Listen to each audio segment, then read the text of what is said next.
à Montréal.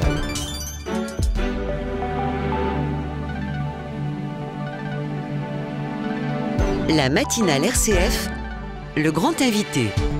La COP 15 se termine à Montréal. Oui, je parle bien de la COP 15 qui a eu lieu après la COP 21. Une nouvelle COP, un nouveau sommet international qui cette fois ne portait pas sur le réchauffement climatique mais sur la biodiversité, c'est-à-dire la diversité des espèces vivant sur notre planète.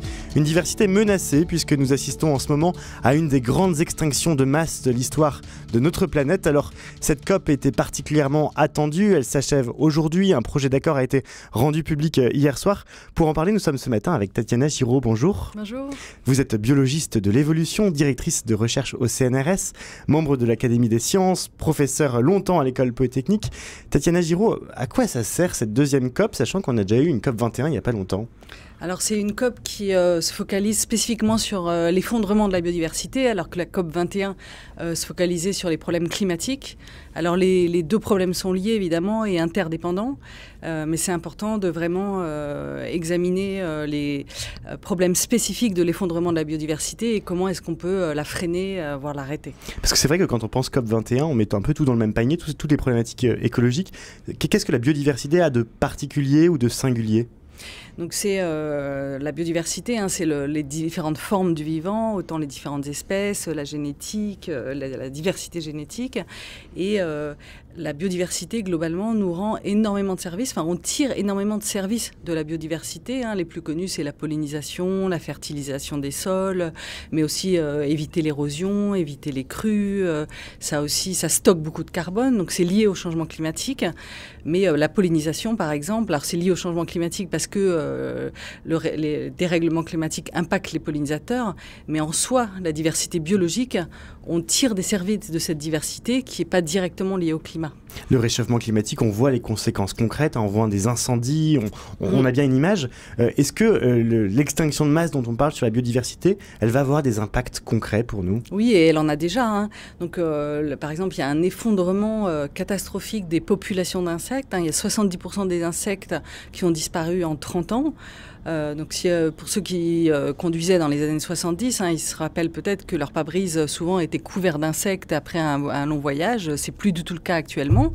Et ça a plein d'impacts en chaîne. Par exemple, la pollinisation. 2/3 de nos cultures ont besoin de ces insectes pour pouvoir produire des graines. Mais aussi les oiseaux vont manger des ravageurs, par exemple. Donc moins il y a d'oiseaux, plus il y a de ravageurs, plus on est obligé de mettre des pesticides. Donc tout est lié. Et puis un autre exemple, c'est les inondations. Donc on pense que c'est lié directement et seulement au climat, mais c'est aussi parce qu'on a arraché tous les arbres qui avant retenaient avec leurs racines l'eau. On a asséché les marais qui avant jouaient le rôle de tampon quand il y avait entre la sécheresse et les crues. Donc tout ça c'est lié à la biodiversité, même si le lien est plus difficile à faire.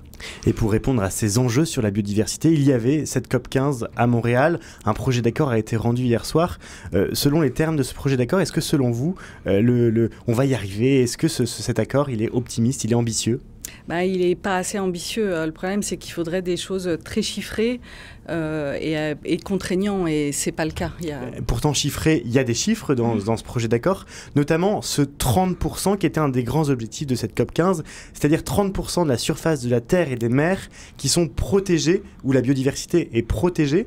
Déjà, ça veut dire quoi, protéger cette biodiversité ? Ça veut dire quoi, ce 30% dont on parle ? C'est bien tout le problème. C'est-à-dire que protéger, en soi, ça ne veut pas forcément dire grand-chose. On a des zones en France, Natura 2000 par exemple, qui sont soi-disant protégées, mais il y a plein d'endroits où on peut quand même pêcher, on peut quand même mettre des éoliennes sans regarder si ça va avoir un impact sur la biodiversité.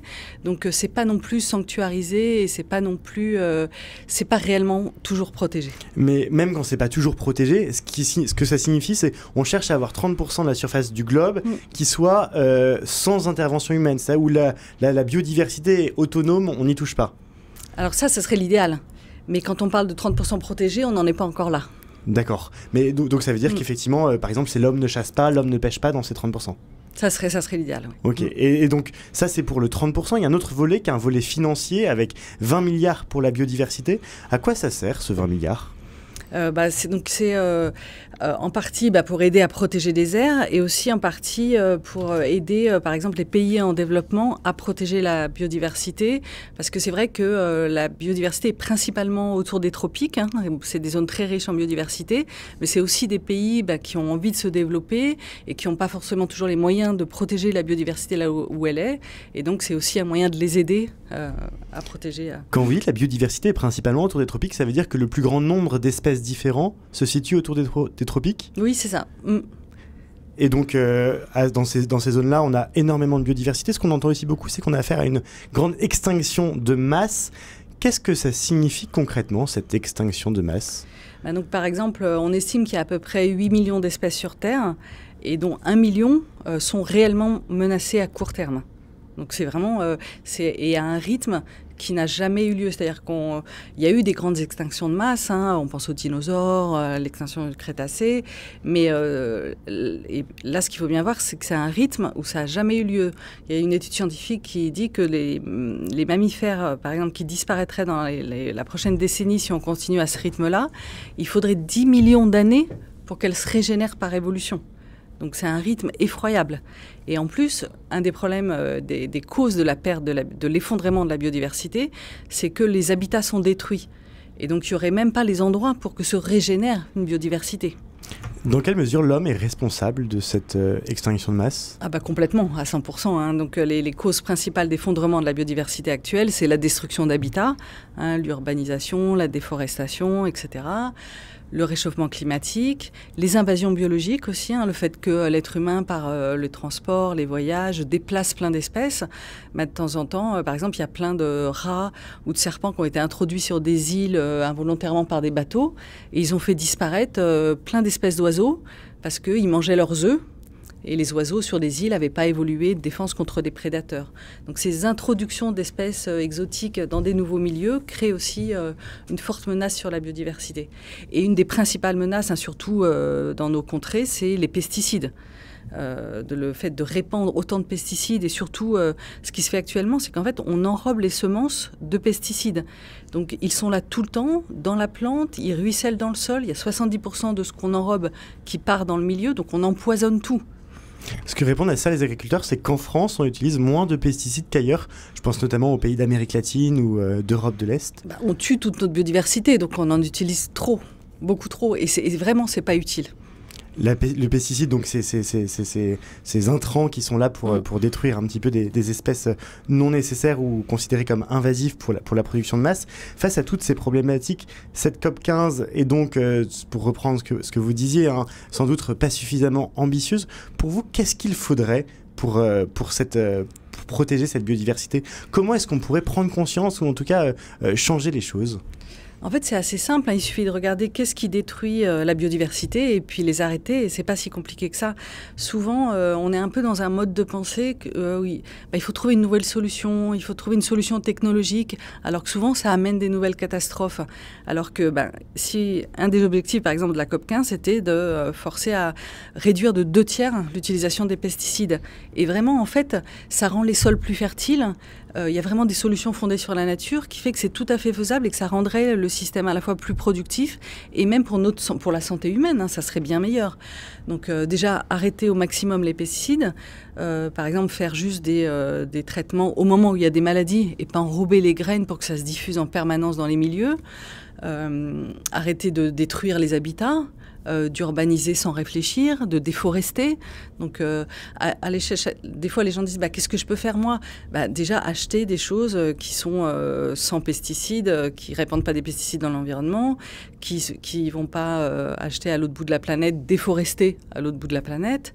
Donc, il suffit de regarder les causes de l'effondrement de la biodiversité et puis réduire ces causes, les pesticides, la destruction des habitats, les espèces envahissantes et le dérèglement climatique.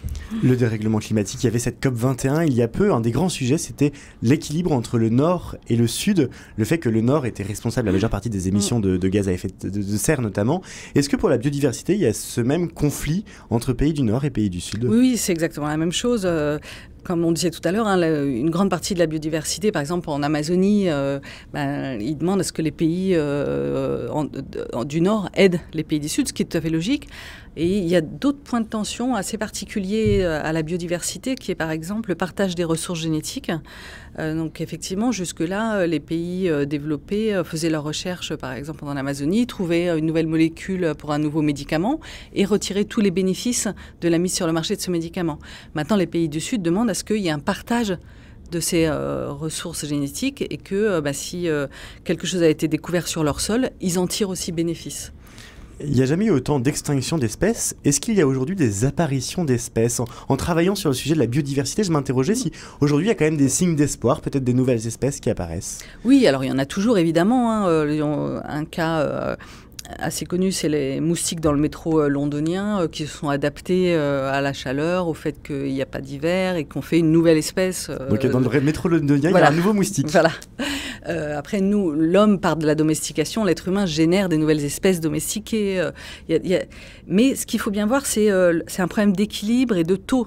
C'est-à-dire qu'il y a toujours eu des extinctions. La biodiversité, c'est un équilibre dynamique entre les extinctions, les générations. Ça évolue et c'est comme ça que ça se maintient d'ailleurs. La biodiversité, vraiment, il faut le voir comme un équilibre dynamique. C'est comme quand on roule à vélo. C'est-à-dire que ce n'est pas un équilibre stable qu'on pourrait congeler dans des parcs. C'est vraiment un équilibre dynamique entre les extinctions, l'adaptation, la régénération d'espèces. Mais là, le problème, c'est que le rythme à laquelle les espèces disparaissent est plusieurs ordres de grandeur plus grand que les nouvelles espèces qui se régénèrent. Emmanuel Macron a préféré aller au Qatar plutôt que venir à Montréal pour la COP15. Est-ce que les dirigeants de ce monde ont conscience de la problématique de la biodiversité ou commencent à en avoir conscience ? Justin Trudeau, qui hébergeait cette COP21, lui a fait le déplacement. Je crains que non. Je crains que malheureusement, ils ne prennent pas la mesure de l'enjeu. Alors peut-être qu'ils croient que ça ne va pas être un problème à si court terme, que ça leur pose problème pour des élections, malheureusement. Alors pour la COP15, Justin Trudeau était le pays hôte cette année, donc il y était. C'est pas forcément qu'il a plus conscience. Mais il faut aussi savoir que c'est la Chine en fait qui organisait cette COP, parce qu'elle devait avoir lieu en 2020, mais elle n'avait pas eu lieu à cause du Covid.